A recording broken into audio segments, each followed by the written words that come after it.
नमस्कार and welcome to world history. देखो, अभी हाल ही में बहुत सारे आर्टिकल छपे हैं जिसमें लिखा गया है कि इंडिया के ऊपर $256 बिलियन यानी कि 19 लाख करोड़ रुपए का कर्जा आ चुका है, जो इंडिया को अगले 12 महीने में रीपे करना है। तो इसकी पूरी जानकारी लेंगे, किस तरीके का ये डेट है, कहाँ से उठाया गया है और अगले 12 महीने में ही क्यों इसको रीपे करना है। तो सबसे पहले देखिए कि डेट जो होता है वो दो टाइप का होता है। एक तो होता है नेशनल डेट और दूसरा होता है इंटरनेशनल डेट। जो कर्जा कंट्री के अंदर से उठाया जाता है, मतलब कंट्री के अंदर के इंस्टीट्यूशन या बॉन्ड जारी करके जो पब्लिक खरीदती है, उन सब से जब पैसा लिया जाता है तो उसको नेशनल डेट बोलते हैं। और दूसरा होता है जो इंटरनेशनल मार्केट में जाके कोई भी गवर्नमेंट बोरो करती है, उसको इंटरनेशनल डेट कहा जाता है। अब दूसरी बात यह है कि ये कोई बैंक का कर्जा नहीं है, बैंक का डेट नहीं है, जैसे कि होता है ना world bank, Asian development bank, new development bank. तो इन सब बैंक का ये कर्जा नहीं है, ये इंटरनेशनल बोरोइंग है मार्केट की। सपोज के इंडिया गई होगी इंटरनेशनल मार्केट में, बोला होगा कि हमको पैसा चाहिए, तो वहाँ पे इंटरनेशनल मार्केट में जो इंस्टीट्यूशन होंगे, प्राइवेट फर्म्स होंगे, उनने जब इंडिया को पैसा दिया होगा तो उसको इंटरनेशनल डेट में काउंट किया जाता है। तो अब डेट के भी कई सारे प्रकार होते हैं। तो एक होता है लॉन्ग टर्म डेट, तो ये इंडिया का लॉन्ग टर्म डेट है।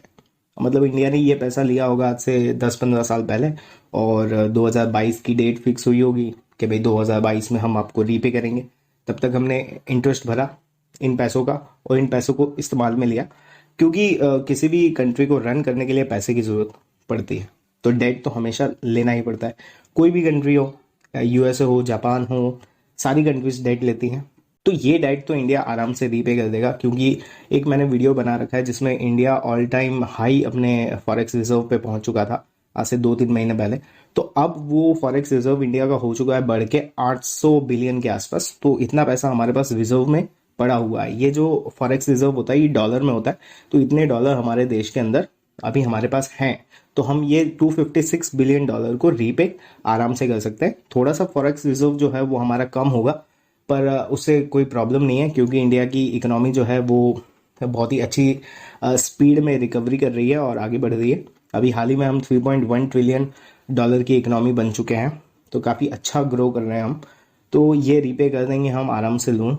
थोड़ा सा फॉरेक्स रिजर्व्स कम होंगे, और एक अगले आने वाले 12 महीनों में ये किस तरीके से करना है कि एक साथ $256 बिलियन नहीं करना है। किसी का होगा 10 बिलियन, किसी का होगा 50, किसी का 25, ऐसे करके हर महीने में शायद पेमेंट करने का होगा, तो उस हिसाब से ये पेमेंट दिया जाएगा।